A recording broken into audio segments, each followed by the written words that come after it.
Bonjour à tous, on se retrouve pour une nouvelle vidéo sur Lazy Algo pour une plongée approfondie dans l'analyse fondamentale en trading. Si vous êtes prêt à comprendre les rouages économiques et financiers qui façonnent les marchés, vous êtes au bon endroit. Restez avec nous pour approfondir ensemble le sujet. Et bonjour Toufik, bonjour à tous. Aujourd'hui, nous explorons un sujet essentiel pour tout trader, l'analyse fondamentale. Donc, que vous soyez novice ou expérimenté, notre objectif à travers cette vidéo est d'approfondir chaque aspect de cette approche cruciale. Commençons par cerner l'essence même de celle-ci. C'est une méthode complexe qui vise à évaluer la valeur intrinsèque d'un actif en scrutant son état économique et financier. Autrement dit, elle va au-delà des fluctuations de prix pour révéler les véritables piliers d'un investissement. Pareil ici, j'ai remarqué que beaucoup de traders se concentrent sur l'analyse technique, mais l'analyse fondamentale est tout aussi importante, voire supérieure, car c'est celle qui donne le sens du marché. Absolument, Mehdi. C'est une technique qui nous donne une vision plus approfondie des bilans économiques et des forces qui influent le marché. J'ai l'impression que c'est souvent négligé et souvent oublié par les débutants. Exactement. Regarde par exemple la santé d'une économie. Elle peut vraiment influencer les décisions de trading. Le taux d'intérêt, les indicateurs économiques, tout cela joue un rôle vraiment très important. Et tu as raison, j'ai récemment pris connaissance de l'importance des rapports économiques comme les chiffres de l'emploi ou les données sur l'inflation. Ces annonces peuvent provoquer des mouvements importants sur le marché et on ne se rend pas assez compte de son importance. Tout à fait. Mais en vrai, il ne s'agit pas seulement des indicateurs économiques. Les nouvelles politiques et géopolitiques peuvent également avoir un impact majeur. Un changement de gouvernement ou un conflit commercial, pardon, peut également changer la donne. C'est vrai, les facteurs macroéconomiques ne doivent pas être ignorés. Mais comment intègres-tu ces informations dans tes décisions de trading? Eh bien, je commence par analyser le contexte économique global. Ensuite, je regarde les états financiers des entreprises dans lesquelles je pourrais investir ou j'aurais envie de trader.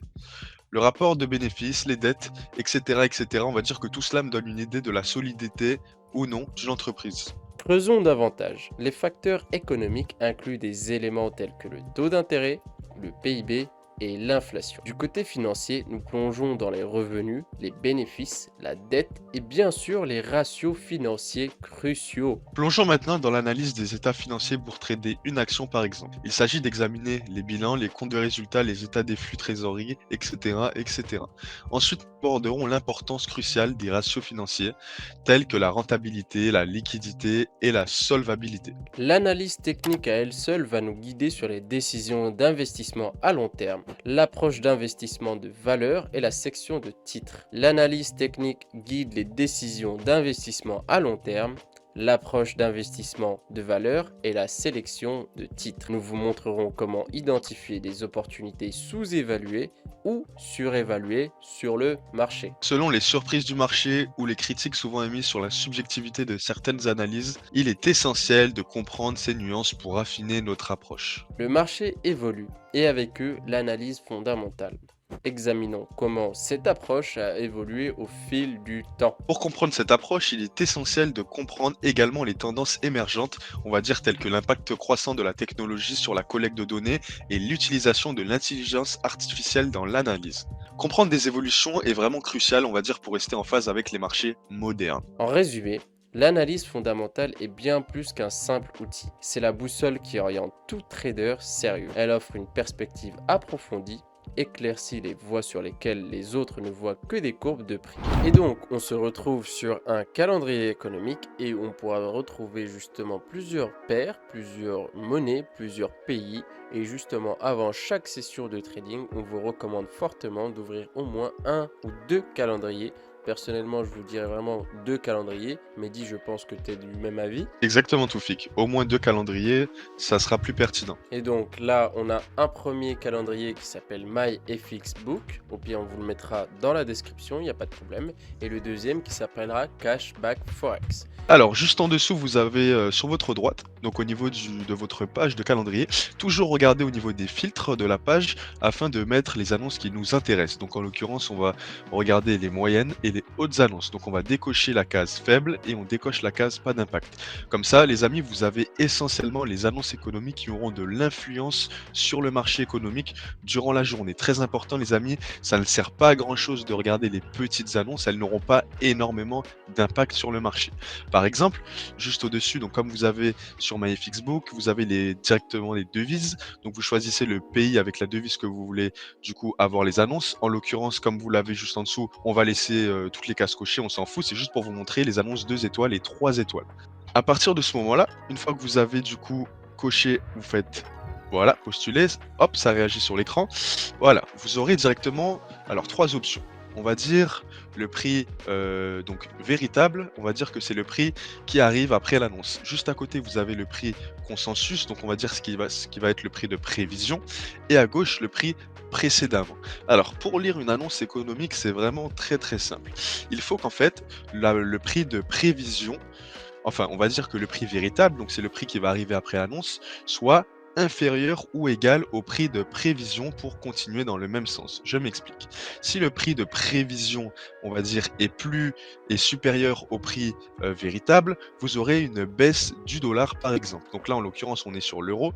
Donc si le prix véritable est plus faible que le prix de prévision, vous aurez l'euro qui va baisser, tout simplement.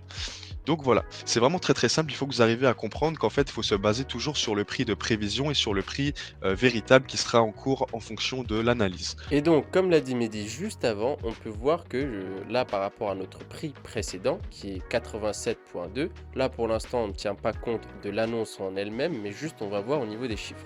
Donc, il y a bien marqué 87,2, c'était bien le précédent. Et là, le consensus, donc comme l'a dit Mehdi, c'était ce qui était prévu. Donc, le consensus était à 87,8.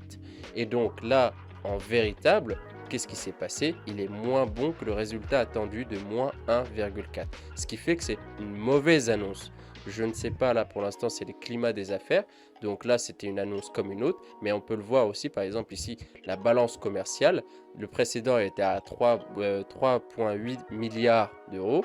Là, au niveau du consensus, donc ce qui était prévu était à 4,10. Et au final, il s'est avéré qu'il était au-delà des estimations, donc à 5,1. Donc vraiment, il y a 1 milliard en fait de plus de prévu. Donc c'est pas bon. Et donc en fait, à ce moment-là, la valeur, excusez-moi, de l'euro en fait a pris un petit coup par rapport à ça. Voilà, et on aura du coup une baisse de l'euro par rapport à ses prévisions.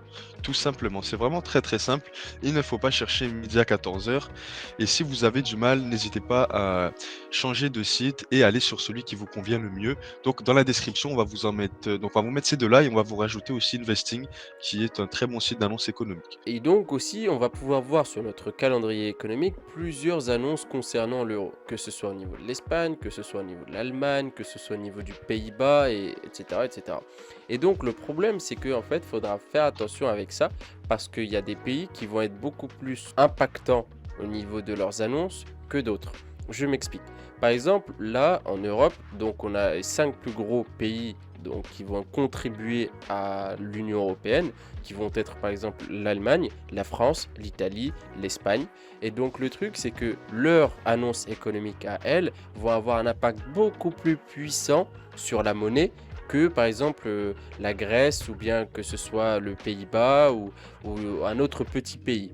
Donc il faudra faire vraiment attention aussi à ces annonces-là. Par exemple ici on peut voir au niveau du Pays-Bas ici la confiance des consommateurs, même s'il est marqué en moyen, bah en fait cette annonce-là aura moins d'impact que si c'était par exemple l'Allemagne qui avait cette annonce. Donc à vraiment différencier et voir l'impact des annonces en elles-mêmes. Merci à toi Toufik, et bah écoutez, merci à tous les amis d'avoir exploré avec nous le mystère de l'analyse fondamentale sur la chaîne Lazy Algo. Si vous avez apprécié ce contenu, comme d'habitude, n'hésitez pas à liker, partager et surtout à vous abonner pour ne rien manquer de nos prochaines vidéos. Tout simplement, bonne soirée et à Et à bientôt pour bientôt. une prochaine vidéo. Allez, salut!